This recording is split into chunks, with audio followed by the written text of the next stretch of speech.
Well, good evening.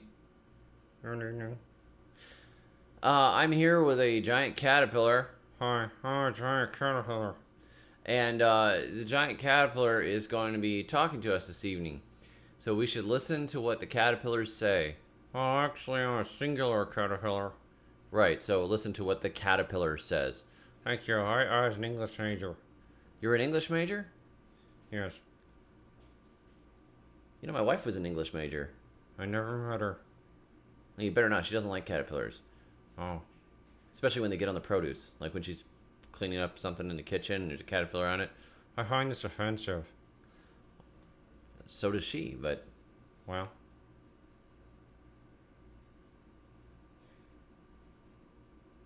So we were going to listen to what the caterpillars say. Oh, right. Yeah, I'm not that talkative.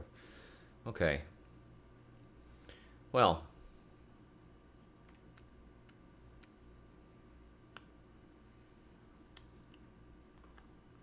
It's kind of awkward. Yep. All right, that's enough. Tell them something. Well, you're watching David the Good, and actual content starts here. That'll do. Thank you. Appreciate it. Yeah, no problem. I'm gonna go and eat the produce. Hey guys, how you doing? What's going on? Actual content starts here.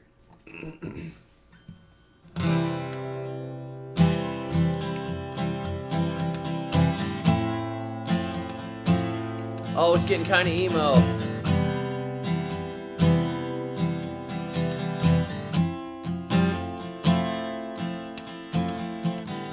I was strolling down my garden rows when I saw something I didn't want to see. Didn't want to see.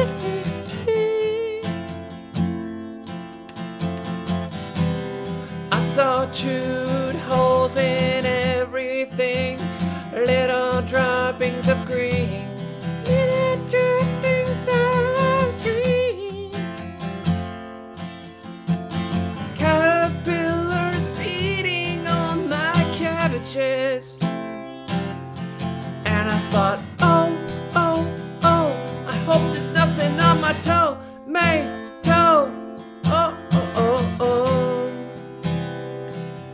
So I had to go and look at it, and then what did I see? Looking back at me, I saw a hornworm the size of a giant tree. Oh, what did I see? Looking back at me, I saw a hornworm the size of a giant tree, like one of those trees in the Amazon that's like 300 feet tall, and they put those wires on them, and they like have those hanging things where people go zip lining.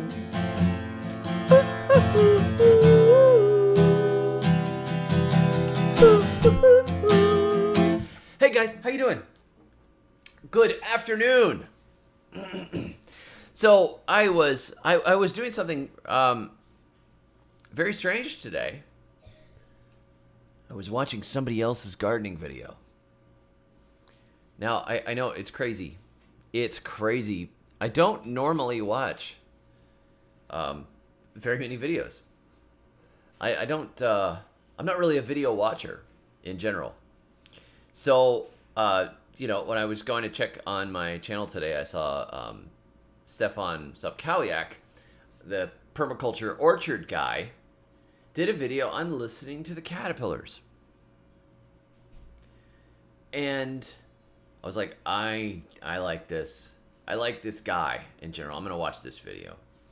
Had the most clickbait title, too, so of course I had to click it. I hated tent caterpillars until this happened. Okay, all right, Stefan. But anyhow, I watched this. This is so good. If you don't know Stefan Sobkowiak, I find him quite inspirational. Very different climate than any climate that I've grown in. He's up in Canada. He's a Quebecois. And he has an orchard. There was a film done a few years ago by Paul Wheaton, along with Stefan, and it's called The Permaculture Orchard. And there's a lot of cool ideas in it, how he took a conventional apple orchard and transformed it into a permaculture orchard. And some of the design elements that I'm using in the Grocery Row Gardens, I first saw in his permaculture orchard video. And I tied that into some of the things I had seen and read about on edible hedges, fedges, food hedges, and my own experiments with food forests. And then later, when I was down in the tropics, I was sent a bunch of information on Ernst Goetsch. I was like, hey, I've got this great idea. I'm gonna do these rows where I have my perennials mixed in with my annuals. And I had done a bed like that before in North Florida back in like 2013 or something. And I had noticed that having a bed of perennials and flowers mixed into the middle of my annual gardens meant that I had a lot more pollinator activity. I had more lizards. I had more bees and butterflies, and just more life in general. So I had this garden that had it had a Hachia persimmon in the middle of it. It had a pomegranate in there. I had Mysore raspberries. I had some varieties of perennial marigold. My daughter had planted some roses in there. We had edible oxalis. We had lemongrass. We had a bunch of stuff that's like perennials. And then, the next bed up was an annual bed, then another annual bed, then another annual bed. Then I had another perennial bed that was just a bunch of moringa trees, and I would plant things around the base of them. So, I saw this. I saw this idea in my head, and then like usual, there's somebody else that's already thought of it. There is nothing new under the sun. And I had just had this idea, like, I need to mix perennials in, and I had a bed of perennials. I thought, that's kind of cool. Put some perennials in the edge of the garden, because I've been moving more towards perennials and away from annuals for quite a while. Now I've moved back towards using more annuals and kind of mixing the two more, but I was in this big food forest kick. But the idea of organizing it into a bed was like, oh, that's cool. So I saw the permaculture orchard, and I thought, yes. Like, there it is. It's that combination of a bunch of edges and using those permaculture principles of mixing up your different species and having, chop and drop and that sort of thing.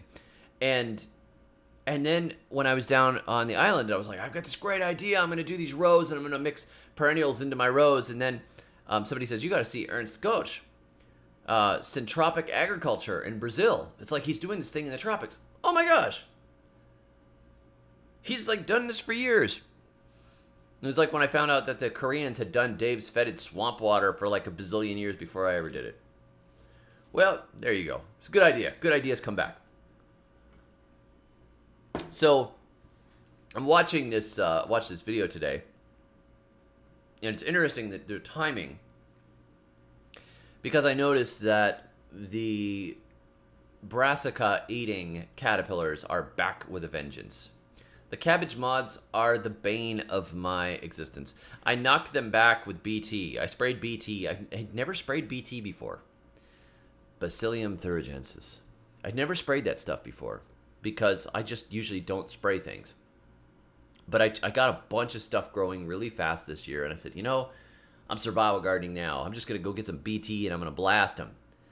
I knew in my heart of hearts that there was a better way to deal with it. But for this year, I'm knocking them back because I want my cabbages. So now my cabbages are in, but I've still got collards out there. Collards can take the heat. Got all these collards, and now the collards all have holes in them. Like a week or two ago, the collards look great. Now they look like Swiss cheese. Anyhow, I was out there yesterday, I think it was, and I saw a big paper wasp sitting on one of those collard leaves, chewing up the remnants of a caterpillar. There's just like caterpillar guts sprayed across the leaf, and about that much caterpillar left. And this great big red and black wasp, that dark, like almost like that red chestnut brown colored wasp. They have black wings. They're all over the South. It's paper wasp. She's just destroying this thing, chewing what's left of this caterpillar to bits. And I was like, wow, I need more of those. And so, I thought, well, I'm going to go harvest some stuff in the garden. And then I went down the row, and then Rachel comes out a little while later. She's like, did you see this wasp down here chewing on this caterpillar? I'm like, yeah, it's still there. I was like, I didn't go get the camera. I was thinking I should film it, but then I thought, if I go in and get the camera, it's gonna be gone. Well, it's like 15 minutes later, and Rachel sees it, and I never got the camera. So I'm like, all right, I'll go get the camera. So I go get the camera, and I come back, and it's gone. But that's what it does, Yeah, that's how it works. So I didn't get to film it, but it happened. Trust me, it happened. No lie, dude. No lie. It was literally eating a caterpillar. It was a wasp literally eating a caterpillar in my garden. So, like, I need more wasps. I need a lot more wasps. So people have asked, why do you, mostly not you guys, but people that visit, and they say, that are new gardeners, they go, why do you have those flowers in your garden? Do you eat those? No. Oh, you have the marigolds to chase the pests away? No, I have the marigolds there because I like them. But the zinnias, I have because I like them too. But the side effect of having flowers in your garden is that it brings in the pollinators, and it's a nice place for insects to come and hang out. I like that. I want the insects to come and hang out. I don't want less insects in my garden. I want more insects in my garden. See, the thing is if you wipe out all of the caterpillars, if you wipe out all of the aphids, you don't have anything to feed the predators. The predators go away. That is, if you haven't poisoned them to death. They go away. What you actually want is a small, limited population of pest insects that will be hanging around for the predators to come and snack on. You want them to hang around your garden and find it a hospitable place. And if you spray something that's just going to take everything out, you lose all of the predators that are in progress. You lose the eggs or the baby ladybugs. I mean, how many of you know what a baby ladybug looks like? Let me see if I can find a picture of a baby ladybug. Anybody, do you guys know what a baby ladybug looks like?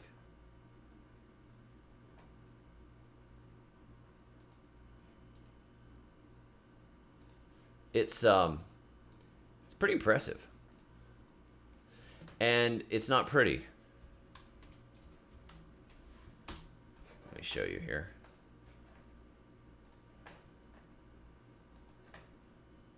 See, I really prepared for this. All right, check this out. Look at this thing. If you saw that in your garden, you'd be like, oh my gosh. That is a monster. Kill it. Definitely kill it. That thing is going to eat my tomatoes. That is nasty. That is a horrible thing. That's an abomination, definitely. I need to get out the spinosad, the BT, the malathion, the DDT, the flamethrower.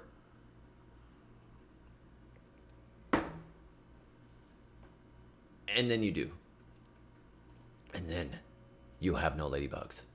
Because that's a baby ladybug.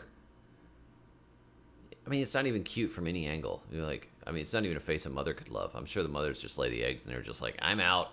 I do not want to see what this baby looks like. Oh my gosh. I am so out of here. Okay, because when I was little, okay, the neighbors had babies and it was like, ew, they're nasty. So I don't even remember being a baby, and I'm so glad because I know I was ugly.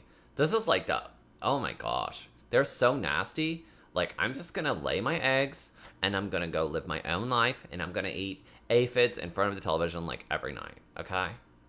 So, yeah, you kill those things. If you decide you're going to whack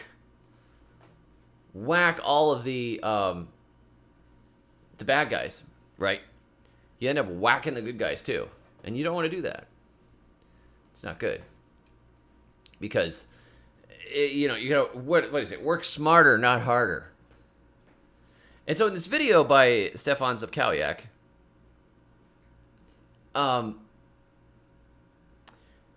he's talking about, what did the caterpillars tell him?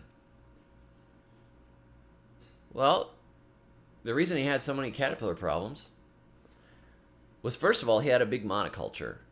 He was growing all one thing, a whole bunch of apples, rows and rows and rows and rows of apples. I put a link to the video below if you want to watch it after this live stream. You'll see what I mean. It's a beautiful video. It's very well edited and very well presented.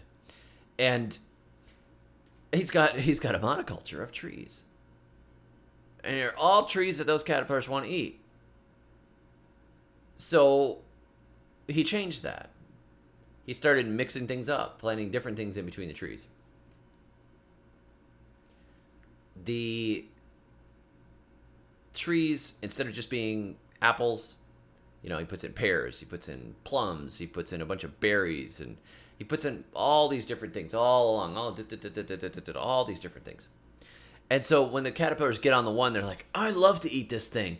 Hey, we should go next door. They go next door and they're like, oh, this is nasty. I'm not eating this. And then they come back. So they may feast on one tree, but they don't just keep going next door, and it doesn't turn into a block party where they just go eating all the way down the whole, the whole thing. Instead, they're just eating that one tree a bit, and that's mostly it. It doesn't become this huge infestation because there's not this out of balance ecosystem. The ecosystem, almost wherever you are, except under very limited circumstances, is usually a whole bunch of different species. You've got all kinds of different trees. If you look in the woods, it's not like it's all pines unless it's been planned that way. Or if the soil is particularly bad and you're at a particularly high altitude, you might have almost all pines. But even then, you usually got a few other species. Usually when you look at the woods, you might have pines and oaks and elms and hickories and aspens and poplars and, it's just basswood. There's just like tree after tree after tree after tree after tree. And then there's vines all through there. And then there's ferns and there's lichens and there's a bazillion different types of beetles. There's a bunch of different types of birds. At night here, we've been hearing whippoorwills. And I never lived in a place where you could hear whippoorwills at night before. The evening, these warm southern evenings, It's amazing. I don't even know where they live. They're a weird looking little bird. I've never seen one, but you can hear them. So he mixed it all up. And the other thing he did, along with mixing it all up, was he put lots of little birdhouses all over the place. And I've told you guys before how I made a little solitary bee house in one of my old gardens in Florida. And I put up birdhouses all over the place. And I also hung mailboxes all over my garden because the wasps kept building in the mailboxes. I want wasps in my garden. So what are the caterpillars telling me? The abundance of caterpillars in my garden is telling me that I have a shortage of wasps and birds to eat the caterpillars. Those things need to be there. I need more life in my garden, not less life. I don't need to go out there and nuke it. I need more life. I need a more abundant ecosystem. The more plant species that are mixed in, the more we have different perennials year after year, the more we have blooms and hiding places, little rock piles, little stick piles, things like that, the more predators you have to eat the bad guys. And when something gets out of balance, a predator usually comes along to rebalance it. You may have a predator shortage for a time, but usually it adjusts. The ecosystem was very deliberately designed and balanced, and it will rebalance itself. It pulls itself back into balance when there's an out of balance thing. If you slash and burn a big area and tear it all down, different species will pop up to fix that bad soil. After a big forest fire, different species show up, recolonize the area, stitch it back together, bring it back to life, and then other species can move back in. And eventually, it comes back to a equilibrium. The system fixes itself. It's trying to maintain a monoculture or a low-level ecosystem like a grass lawn that's a pain in the neck. You're always having to feed it and care for it and stuff. And the same thing in your gardens. If I was saying, you know what, I'm going to become a boutique grower of broccoli. And instead of having these mixed up rows where I've got all this different stuff, I just grew lots of broccoli. The first year, I might get away with it without spraying much of anything. The second year, the pests are going to be like, oh yeah, that's the guy with all the broccoli. Everything that eats broccoli, is going to be out there. And then what do? Well, you spray, because it's the only way to do it. Because the ecosystem's out of balance. You're going to have to spray something. There's like no place in nature ever that was rows and rows and rows of broccoli. If you look at our modern monoculture agriculture, it's very, very productive. It's a huge amount of food. I mean, I have a friend who is a conventional farmer. Genetically modified corn and soybeans. Big tractors, GPS systems. Piles and piles of corn that he sells for ethanol. It's like the antithesis of what I do. But he's super productive. You should see those huge piles of corn that he grows. But you've got to spray. And I think as we're seeing, the monoculture thing is not a good thing. The centralized controlled systems are not a good thing. When you try to dictate the price of shoes from a government office, it's not a good thing. Because what type of shoes? How many shoes? Who wants shoes? Who wants to make shoes? Who wants to sell shoes? There's a lot of bits of complicated data that needs to get sorted out. It needs to fall into a wider economic ecosystem and be sorted out. Things that people don't like die out, and things that they love show up. And fads that are stupid go crazy for a little while, and then they wear out, and then nobody does it anymore. If I'm going to just play God in my garden and make sure that there are no bugs, I could do that. I could go get a backpack sprayer. You can get a gas-powered sprayer. And just like have this huge fogger tube and just blast the entire gardens with malathion. The butterflies and the bees and the stink bugs are just falling off the plants, dead all over the ground. Terrible. Awful. But you could grow some beautiful broccoli that way. Rows and rows. Beautiful broccoli. And then you just have the same sort of, sprayed, commercially grown produce. You'd end up, mothers nursing their baby, and there's traces of pesticide in the breast milk. Here, baby, mama loves you. I mean, it's terrible.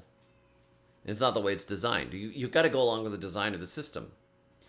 And Stefan is saying, listen to the caterpillars. What are the caterpillars telling you? They're telling you that this ecosystem is unbalanced. There is a problem. There's a problem. And I was telling this to Rachel. I said, this video was really good. And she says, it reminds me of medicine, where you go in with a problem and they come up with what chemical to give you to fix the problem. Sometimes you need an intervention, right? Like your heart is stopped. Boom, give him a shot of such and such. Boom, bring him back. You need that intervention. But other times, you got to look and say, wait a minute.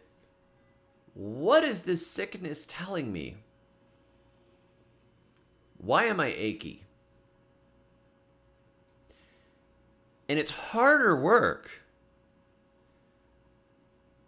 to determine underlying issues and to have the discipline to sometimes deal with the aches and pains a little longer to find out what's going wrong than it is to just say something like, I'm going to spray.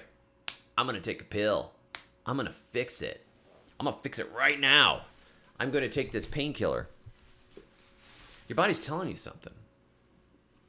Okay, I knew somebody, and I was over at their house for dinner, and I go to use the guest bathroom, washing up, and I'm washing my hands in the sink, and there's these prescriptions for like a heavy duty, like industrial strength, antacid, digestive type, prescriptions.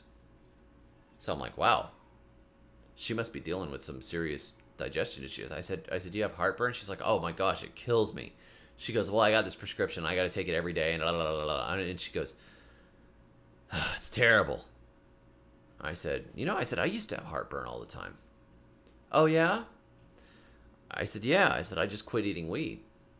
I said, I quit eating different things until I found out what the problem was. I said, turns out I don't react well to wheat.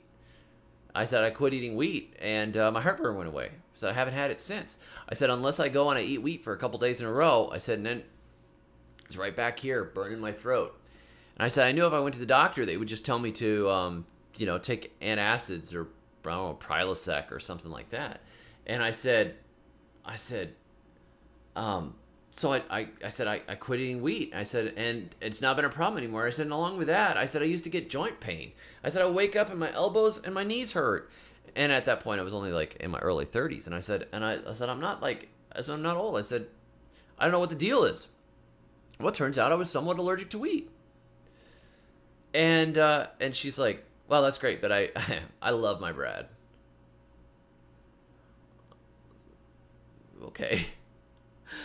But that's not the right answer, You've got to pay attention to what your body's telling you. And if your body's telling you, I hate this, please stop doing it, you shouldn't try to get around that. It's like, the pressure indicator lights are beeping on the submarine. Implosion imminent. Implosion imminent.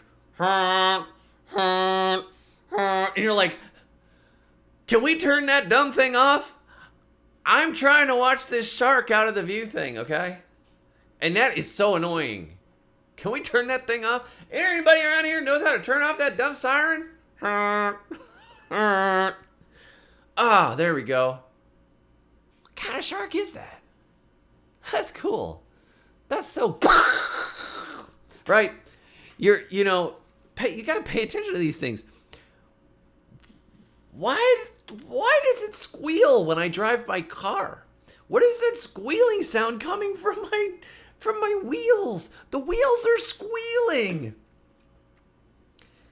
Well, when the brake pad wears down to a certain point, there's this little piece of metal, and it goes... It's supposed to sound annoying. That's so you don't die later because your brakes don't work. So it's the same sort of a thing. Let's hammer it into place. We'll use a hammer on it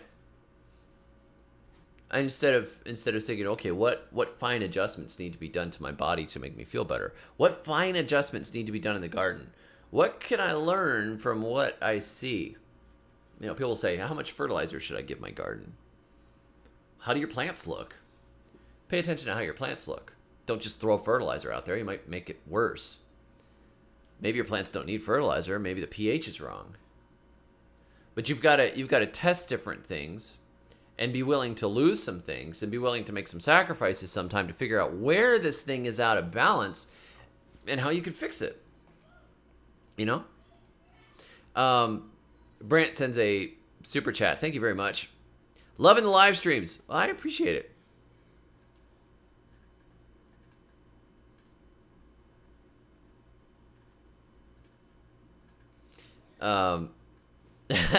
Hugh says the keto folks have figured out how to make bread without flour and without wheat flour. That's funny.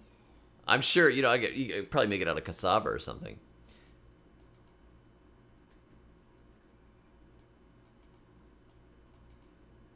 Anon H says, I wonder how many different perennials you could fit into a small space, like 2 foot by 2 foot. Well, tiny perennials. You put Irish moss in there, you know. We can fit a whole bunch of those in there.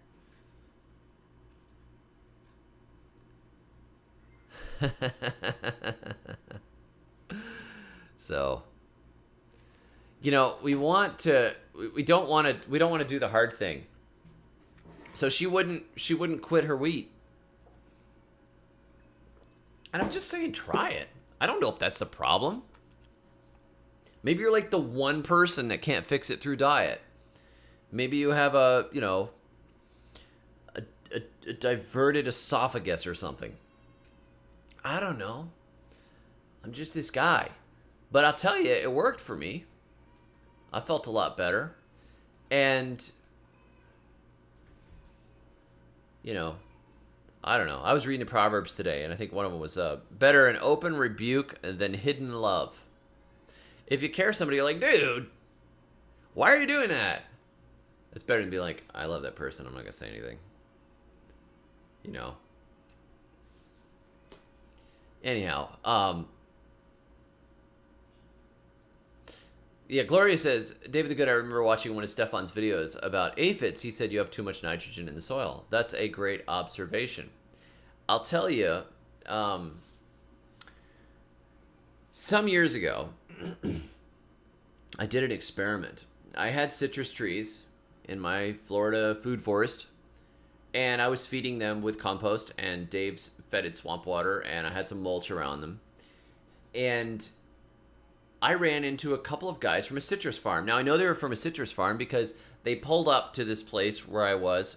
It was Spar Hardware store and feed store. They pull up in their truck, and it's like such and such citrus farm, Citra, Florida. I was like, oh, that's cool. They grow citrus. So because I was curious, I said, how do you guys fertilize your citrus? You know, I said, when you put in, you know, new trees, how do you make them grow fast? And they said, well, we put in it's about a cup of 10-10-10 for each inch of trunk caliper in, I think it was like February, April, and June. Like, I'm like, that's a lot of fertilizer. They said, oh yeah, that's what they like. I said, cool. So I decided I'm going to try that. I'm going to see what happens. Because I can't stand it. I have to find out. I have to know. I gots to know. So I bought some 10-10-10. And I was like, I'm going to make these suckers grow fast. So I did it. Cup of like, some of them had trunks that were already like that big. So like 2 cups of fertilizer, wow, right around the drip line. And watered it in. 2 months later, boom, hit it again. 2 months later, boom, hit it again. They grew. They loved it. They grew like crazy. But I was talking with my friend Andy, who used to have a very good blog.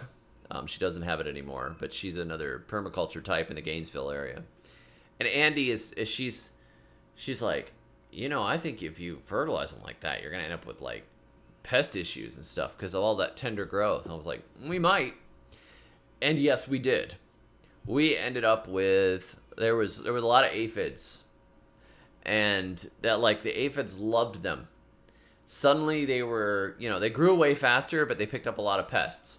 So that year, I blasted the aphids and stuff off of them. I would go out there with a hose and put it on the mist setting and blow the aphids away. And I kept doing it. I'm like, I'm going to keep doing this. So I had to fight nature because I was trying to jumpstart those things and make them grow fast. Now they grew. It worked. I think those citrus all grew a couple of feet that year, and they put on some more caliber. Now those are great, big, healthy trees. And I did that for like a year or two just to see what would happen. And I paid a price for it. The trees paid a price. They attracted aphids. The aphids were like, oh my gosh, that is some succulent citrus. Look at how fast that stuff's growing. Let's make a bunch of babies and live here. So they did. But Is it the best way? Well, if you want to work harder. I think there are times. There may be a time, like this year, I'm like, do I want cabbages this year, or do I want to wait for wasps to show up? I'm going to listen to the caterpillars. What did you say? You said I should murder you all with BT? That's what I thought you said.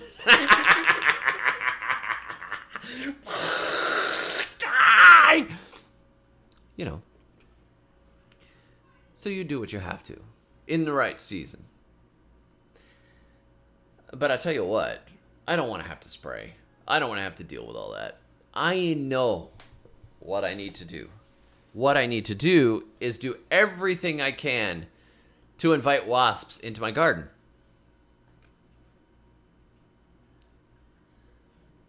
Scott, I think aphids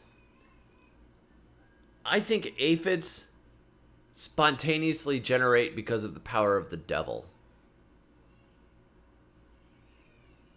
Like when you leave a bunch of dirty laundry and mice appear out of it? Or if you leave meat around and it spontaneously generates maggots? Just like that. Pardon me. So, in the garden, what do you guys think would bring in wasps? I want paper wasps. I want hornets. What do you think? What do you think I should do? I want to hear what you guys think, because I have a few ideas. But you always surprise me. What do you guys think I should do to bring in the wasps? I want wasps all over the garden. Anybody? I'm gonna play the on hold music.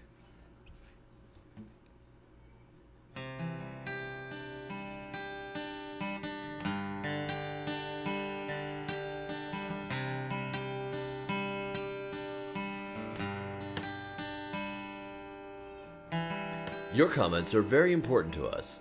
Please stay on the line and I'll answer your questions in the order they've been asked. You are caller number 138.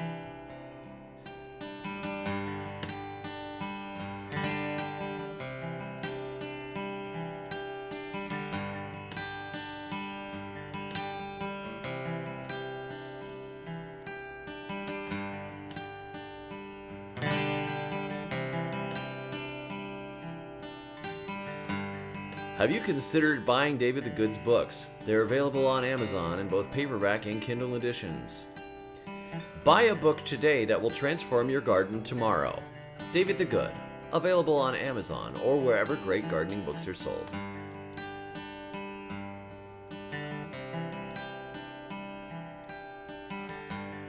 Thank you for continuing to hold. Okay, here we go. Okay, I like these ideas. The ideas are coming in. Caterpillars bring the wasps. Well, yep, they've started. They've shown up, but I want more. Sean, that is so political. Oh my gosh. You're going to get banned from the YouTube. Set out a nice picnic and the wasps will appear. Yeah, I could put some jam out there. Peanut butter and jelly sandwiches.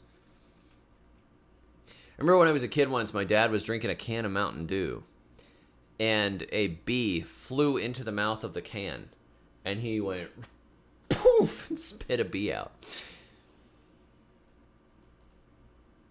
A really nice red mulberry fruit and flower. Okay, I like that. I think that's a good idea. Of course, not gonna be around all the time. Paper wasps like to have a water source. Ooh, that's a good one. That's a good one. Strategically placed glasses of orange. Wasp food, right? Lots of wasp food. Well, we have the caterpillars. Drill holes in dead trees. I like that idea. I think I'm going to do that. That'll bring the solitary wasps in. In West Texas, the wasps love the peach trees. Well, I do have some peach trees in the gardens. Talk to a hive remover and have him bring you some nests.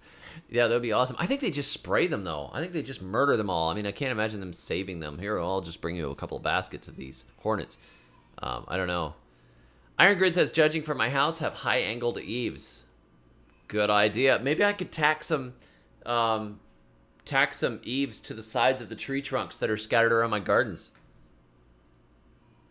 Intentionally plant a huge weed bed that is attractive to caterpillars. That's a good idea. You know, I have a ton of dill growing wild out at the edge of the garden.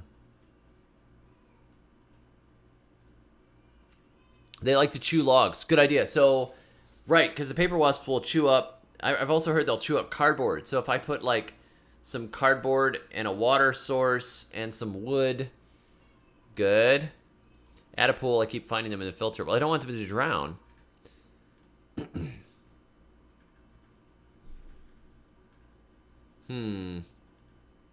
Leaf mulch, solitary bee houses, and a few areas of open mud help bring wasps to my yard. The open mud's a good idea. Soft fruit, plums. I could throw them out in the garden. Don't wasps live in the Northeast and Midwest? Okay, that's nice. I'm a wasp, man. I'm half. I'm also half German. I don't know if that counts. They like structures like houses and closed spaces. Numenor Bear says they love building nests around my porches. Yeah, something like that. Something like that. Brent says all my ideas came from you. Ha ha! Sometimes we need to hear it back. Set up a water supply. Yes. Get a couple of rounds of wood, drill a bunch of random holes in it. That's right. Wasps seem to like very dry, warm areas. I've never heard of someone wanting to make habitat, but how about a doghouse? They always hang out in our hot barns. Good idea. This call may be recorded for quality control purposes. That's it. All of our associates are currently occupied. Please stay on the line. Butterfly weed, wild quinine. I would love to get some of that. Leave a compost pile to dry out. They love those to nest in. Now, I didn't know that. I've never seen them in my compost piles. I mean, I've seen them on top. They used to love to eat the rotten pears.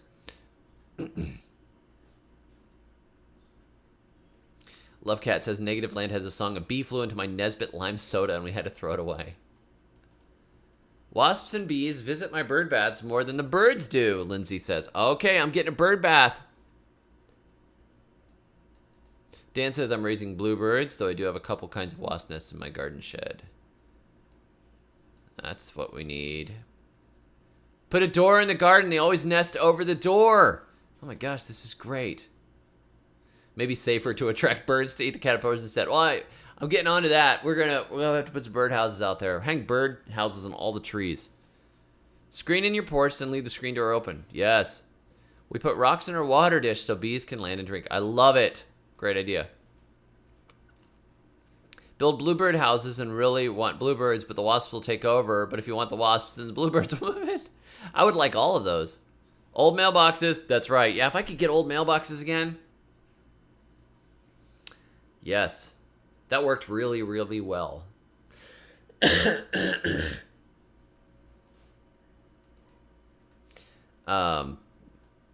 Open can of Mountain Dew. That's right. They seem to love sedum too. That's cool. These are all good ideas. So we need wasps in the garden to get rid of the caterpillars. We want the ecosystem to be transformed. We're going to work on this, guys. I'm going to have to do a video. And I will put most of these things into practice. We'll see what we can do. I bet you if I tacked pieces of wood to the side of the tree, just sloping away from it, right? Like just sheltered areas, the wasps would probably build underneath them.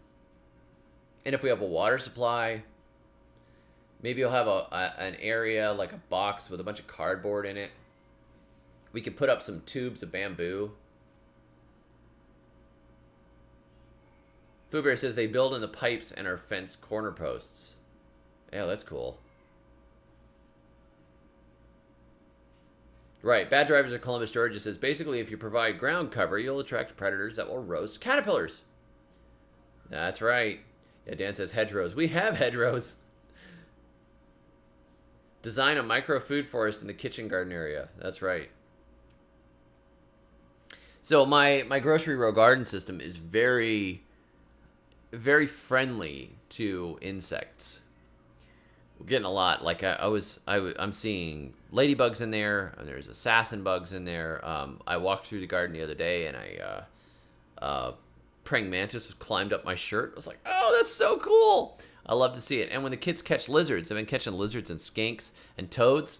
I'm having them release them into the grocery gardens. Why would they ever leave? There's all that rotten wood underneath for them to climb under. There's lots of shade in there from the berries. There's food. Plenty of stuff. Something like a bat house.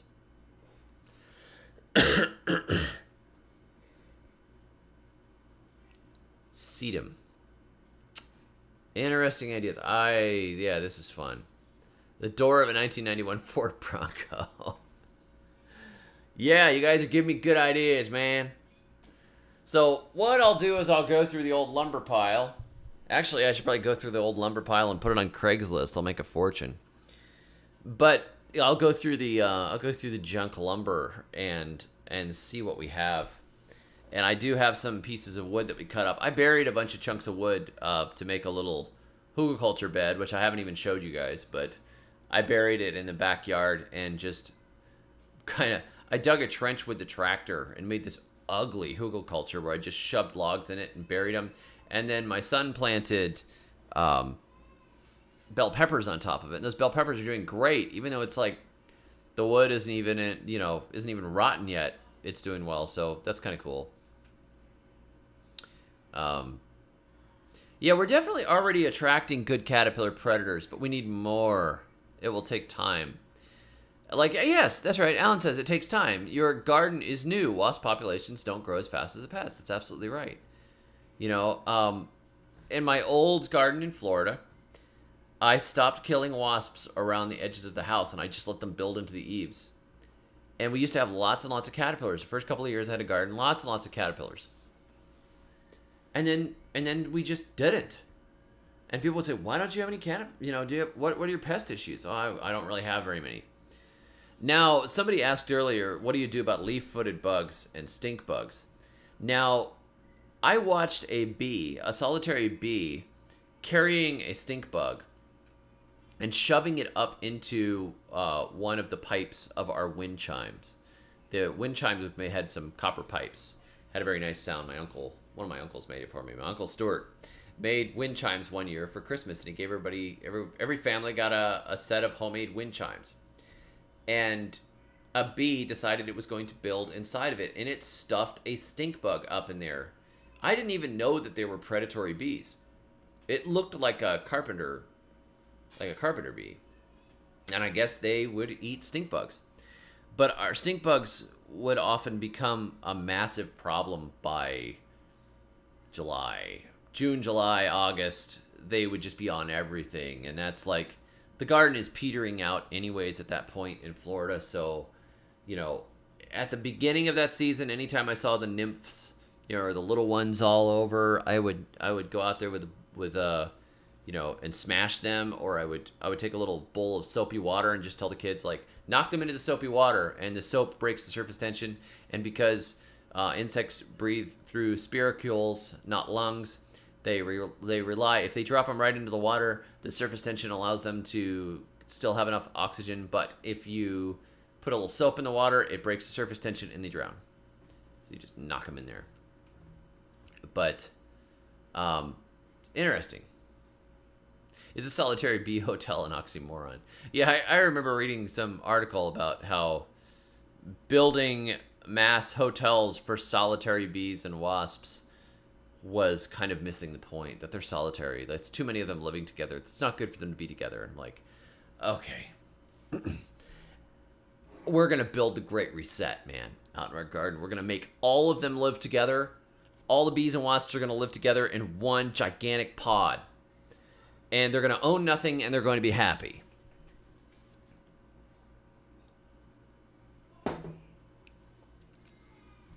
But anyhow, on that pleasant note, listen to what the caterpillars say. Oh, remember that from Spinal Tap. All right.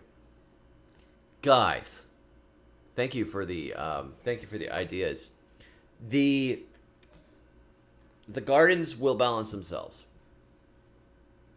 if you work with nature rather than working against nature.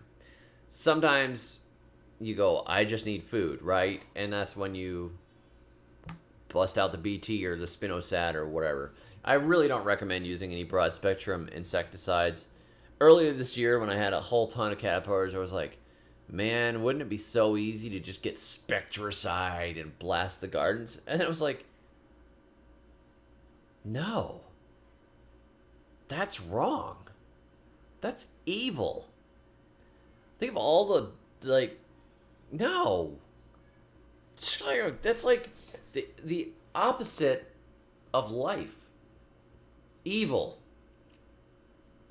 It's the destruction of life. The overcoming of life. The overthrowing of life. No. No. You might have perfect looking cabbages or broccoli, but they're poisoned.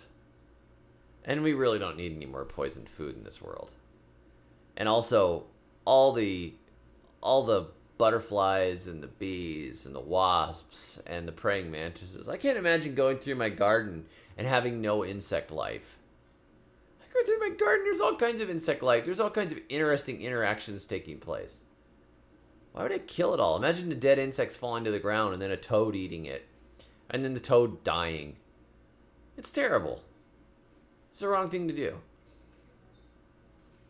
It's wrong. I would much rather lose some crops, and say, okay, what should I learn from this? Is this crop not well adapted to this climate? Is this being planted too close to the same thing? Am I making too much of a monoculture? Do I not have a balance here? Do I have a shortage of wasps? Do I have a shortage of praying mantises? Do I have a shortage of ladybugs? Probably.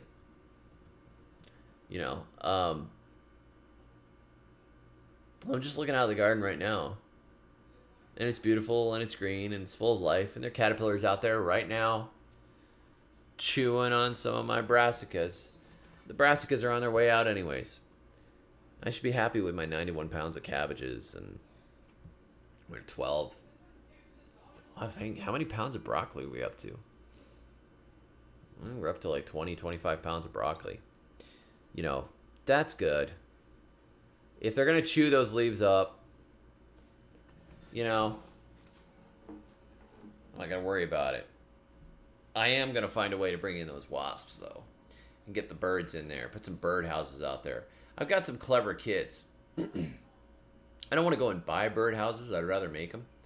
But I was thinking, you know what? I got some clever kids. One of my sons, if I just gave him a pattern for a bird house and said, here, make some bluebird houses, I'll just give him the pattern. He'll make them. He'll just follow the pattern. He'll go out there, get all the power tools, he'll get the screw gun. Pow! He'll put me together, and I'll just pay him to do them.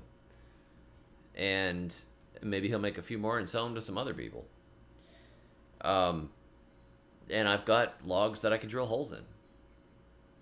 And I got pieces of scrap that I can hang out there and give them things, give them space. And I could go get a bird bath. I could probably make a bird bath. There's probably some piece of junk around here already that I could stick out there for a bird bath. It's so much fun. What if you have too many birds? Well, then you're short on hawks.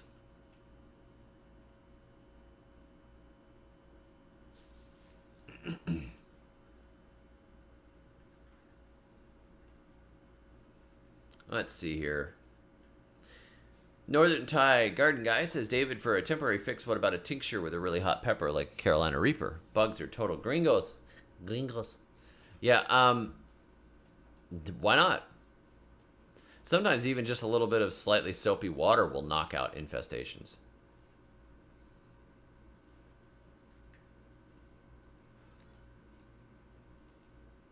Jesus says, do you really need to trim the lower leaves off of Brussels sprouts to make them produce? That seems a little off to me, but I've never had one produce. I'm the wrong person to ask on Brussels sprouts. Maybe one of the northern gardeners will tell you. Brussels sprouts never did well for me down in South Florida. I would start them.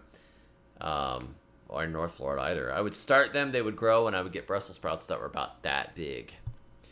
They just did not do well because they needed a longer season than the other brassicas, and by the time they were getting bigger, they would have problems. They would get destroyed. They always had pest issues and stuff. Andrew says, have you done a video on crop storage? No, but I do write quite a bit about it in Grow or Die, the Good Guide to Survival Gardening. I've written on my various methods of storing crops. Generally, what I do is I try to grow gardens that produce as much year-round as possible. That way we can always be eating fresh out of the garden. Though right now my wife is making like 5 gallons of sauerkraut with those cabbages. And, you know, bits and pieces. We do quite a bit of fermentation. She made a bunch of chow chow, which is good. She's made some pickles this season already. I tried drying potatoes. It didn't turn out very well. We don't have a good climate for like root cellaring here. It's too warm. You dig a root cellar, it's going to be in the 70s in your root cellar. Maybe 60s if you're lucky. It's just not good enough. Ground isn't cold enough. And so we just switch our foods through the different seasons. I like to have stuff that I could dig up at any time of year. Through the winter, we can dig up the true yams. Those roots stay in the ground right through the winter. The cassava roots stay in the ground right through the winter. The sweet potatoes we get in the fall. The potatoes we get in the spring. And we can eat those all the way through the summer. You know, it's like we try to just grow with the season mostly. Jason says, a cheap bird bath, a frog pond, a kiddie pool with some large rocks in it. Yeah, that's a good idea. Scott says, too many birds equals pellet rifle and better compost. Win-win.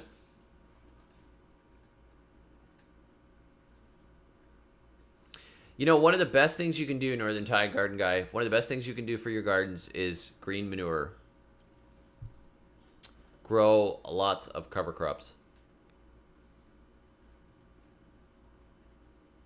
Well, thank you, Fishes and Loves Life. That's very kind of you. We're doing our best. My hope is that our kids turn out better than we did. That's the goal.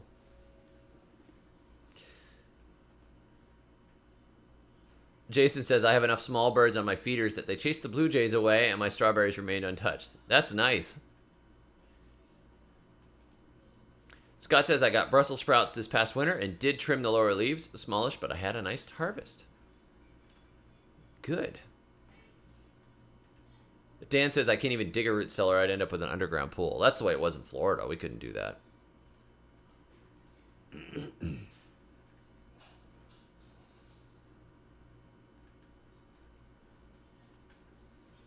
Hey, Suze, if you have Brussels sprouts, if you have more than one plant, why don't you cut the leaves on some and don't cut them on others? And then you can see which ones work and which ones don't. See if it makes a difference. You know, if you're not getting them anyways, why not try both? See what works. Then you know.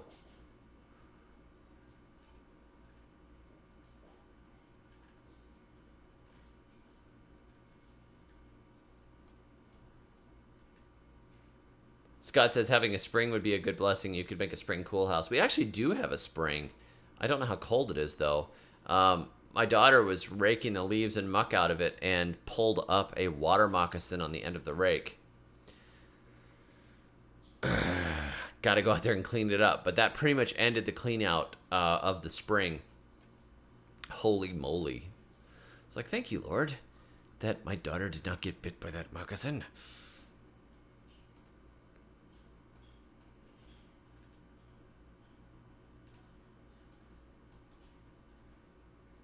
What to do for healthy grapes? I planted garlic around the base. Yeah, it depends on the grapes. They like some good compost and mulch, I'll tell you that. But most grapes don't really like to be fed all that much, particularly muscadines. They don't really like much of anything. I would give them some micronutrients, a little bit, maybe a little bit of ashes here and there, but not a lot.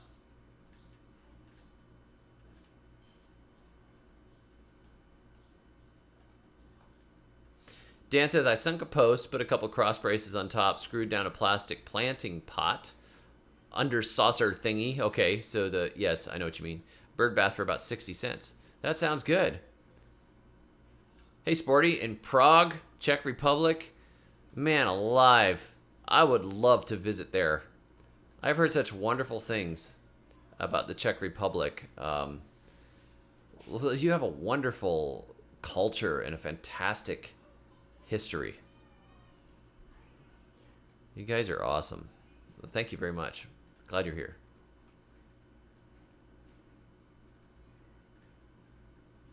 Moccasins are compost too, yeah.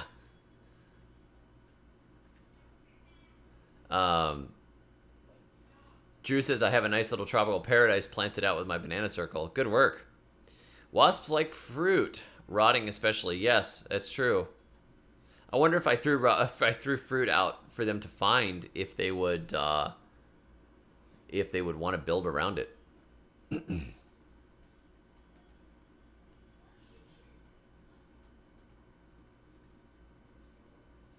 555 says, just planted a small fig tree in Thailand. Any tips on care? Yes. Ashes. Fig trees love ashes. They don't need a lot of feeding in general. You can give them a little bit of feeding. Compost is good. But some ashes.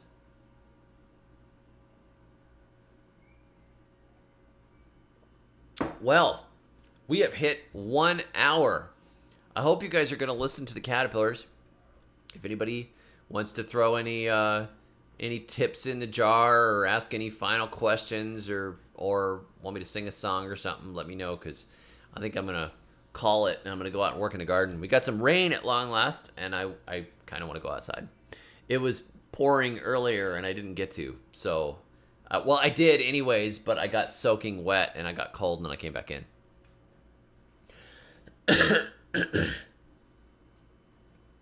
Sabrina says, just bought kiwis. How close do you have to plant a male to a female? I've heard like 100 feet. I would probably just plant them next to each other. Pretty close. Chris says, just watched a walkthrough of your place with Scott Head. Very impressive. Looking forward to learning more from your channel and how you use wood ash. Well, thank you. I use the charcoal for a lot, and the charcoal does have some ashes in it. Hello, how to garden? Pears in her salsa. Best time to make elderberry cuttings? I would do it right now.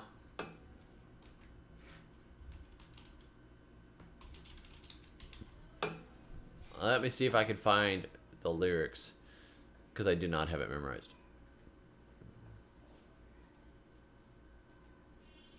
It's funny, Scott, you gotta watch out. I was going through my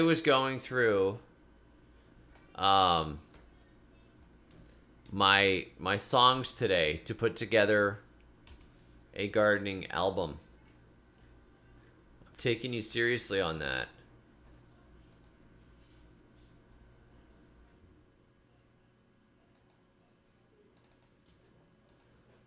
You're gonna put that book out for me if I make this album. But it was pretty fun.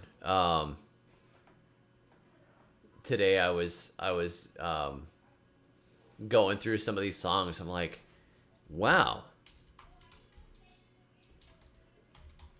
I have a lot of songs, but you know, some of them are like songs on the guitar, and some of them are raps.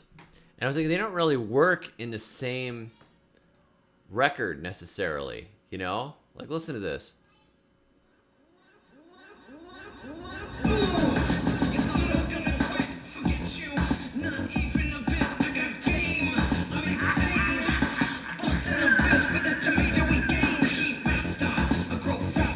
Okay, right? Bougainvillea. Yeah, check it out. I'm a killer, I tear you to bits with the hedge of bougainvillea like a mad bull. Going with its horns, the scrambling vine, rich you up with its thorns. Goodbye, trespassers, goodbye, thieves. You never get through all the flowers and leaves of the killer, bougainvillea. Cause what you can't see is giving you grief. Spires of your flesh is beyond belief. Okay, see, now that stuff doesn't really go, you know, with some of my other ones. Like, that doesn't go on the same album with this. When I was just a child, We had citrus growing in my yard. I would play up in the branches of the... Now, see, that doesn't work. They can't go on the same with this.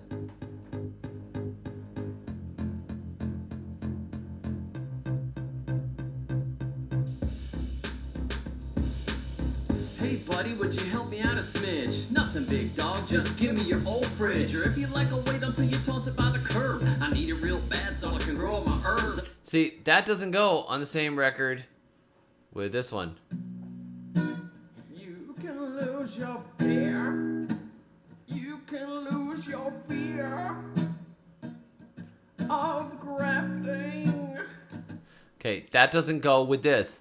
Yo, yo, yo, you gotta prune your plants. Gotta fight that apical dominance. Yo, yo, yo, you gotta prune your plants. Gotta fight that apical dominance. Busted out my sharpest shears. Nature trembles when I draw near like Paul Bunyan. Alright. It just... I'm gonna have to... I need both. It's gotta be the acoustic-y album. The soothing sounds of David the Good. A bougainvillea. Bougainvillea. So what I'm gonna have to do is I have to do two. I have to do the acoustic and violin and everything, and then I gotta do the other one. I'm gonna have to do, straight out of Garden Space. Thank you very much, Diana, for the super chat. Much appreciated. And thank you very much, Aaron, for the tips. The tips for the caterpillars. I appreciate it. Speaking of that, I've got a gardening video I've got to finish. Got to fight that apical dominance. Yeah, I rolled out of bed this morning. You were already gone. I forgot about that one. That one's got to go in there too. And all I had for breakfast was rubbery eggs. Rubbery eggs for breakfast. Okay, here we go.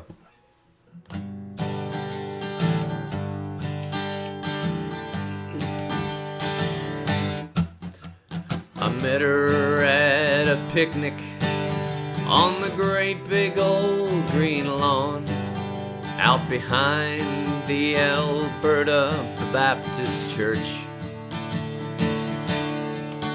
Well, it wasn't her gray eyes or the pigtails in her hair that trapped my poor heart from the first. It was the pears in her salsa. Why didn't she use tomatoes instead? It was the pears in her salsa that just made me go and lose my head. They say her mama told her that the way to catch a man was to shake down some good sand pears and learn just how to can. Garlic, onions, peppers, sugar, and some spice. Give that salsa to your beau, and you're bound to be his wife. It was the pears in her salsa. Why didn't she use tomatoes instead? It was the pears in her salsa that just made me go and lose my head. She dragged me down the aisle, I couldn't help myself. And every single year she keeps restocking our pantry shelf. You're the sweetest pair of lovers, everyone would say.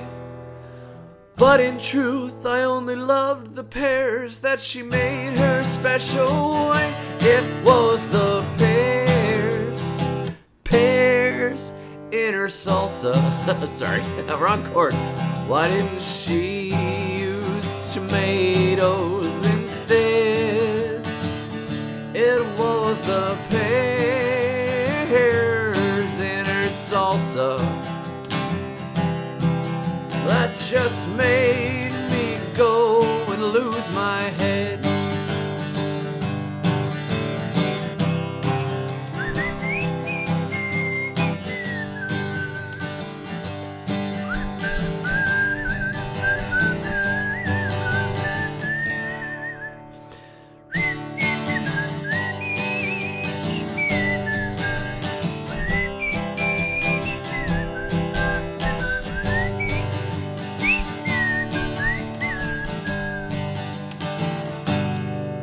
Well, 40 years later, the kids were grown and gone. Got nothing in common, so why'd I stay so long? She sees the look I give her, and she leaves her rocking chair. And I know that she's headed round the house to pick more pears. It was the pears in her salsa. Why didn't she use tomatoes instead? It was the pears in her salsa that just made me go and lose my head. That's for Scott. My brother from a different mother. Oh, man.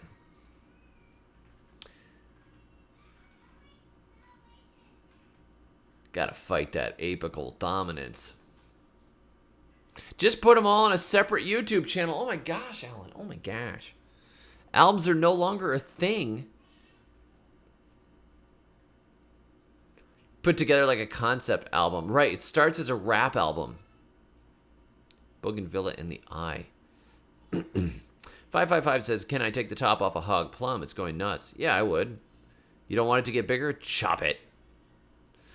Call the album Compose Your Enemies. That's nice. D to the G Euro beat track When. Wow. Wow. Just wow. I've got a bird burning on the barbecue and watching the David instead, Sporty says. That's funny.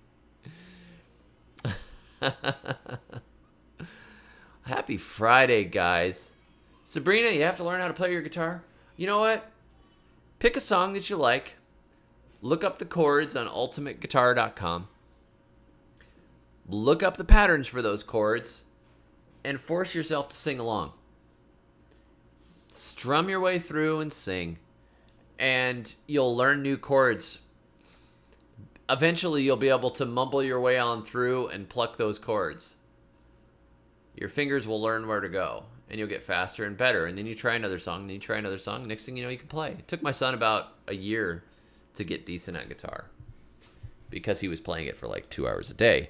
But the trick is to say, you know what? I've got a timer on my phone. When it goes off, it's me and the guitar. We are going to spend 15, 20 minutes together, and we are going to try to play a song until you get it. You know?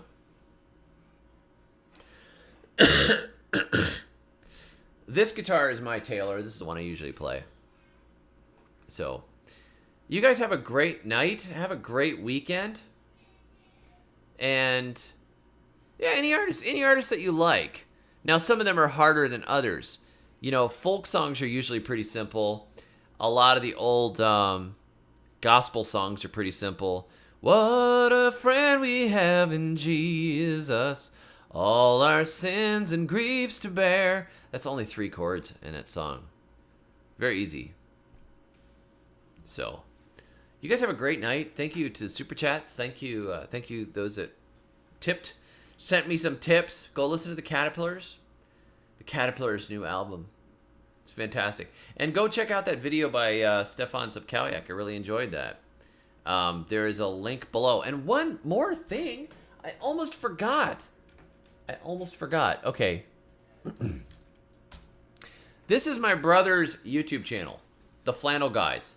My brother Brian and his friend Clint, the two of them are buying, they've bought a stump grinder and a log splitter. They currently have 150 subscribers on their channel, and they're funny. They're working on getting their production up and better. The one that Clint just did with a friend of his on how to use a hydraulic wood splitter was quite entertaining. I didn't know you could do those things with a hydraulic wood splitter. And then my brother just posted one earlier today called What is Lighter Wood, aka Fat Wood. I dropped the link to his channel. And if you guys could go subscribe, he needs to get up to 1,000 subscribers. 1,000 subscribers is the magic number on YouTube where they allow you to make money off the ads, at least a little bit, rather than just running ads without paying you anything. If he can get up from 150 subscribers to 1,000 subscribers, he'll be able to monetize his channel, which is cool. What my brother is doing is, and Clint as well, both of them have families. They go to the same church. They are good friends, and they are both firefighters. And they're working towards getting out, moving out to the country, running homesteading, raising animals, raising gardens, raising their kids, and all that stuff. And they're good friends, and they decided to start this channel together. So if you could support them by just subscribe. I don't even care if you watch the videos. He needs those 1,000 subscribers. If you guys could help him get it, that would be really cool. The Flannel Guys. That's right. And my brother Brian is, well, you'll be able to tell which one's him. What is Lighter Wood, a.k.a. Fat Wood? That's my brother Brian. You've seen him on my channel before. So, thank you. I see you guys are subscribing. Thank you very much. If we can get him up to 1,000 subscribers, that's the magic number. And I'd like to see him do it. I think because, hey, we're already up to 157. Good job, guys. So, anyhow, you all have a great night. I may be able to actually post a video tomorrow. I'm not sure yet. We'll definitely be filming tomorrow because tomorrow is gardening day. And I'm mostly over this cold. So, catch y'all later. Until next time, may your thumbs always be green.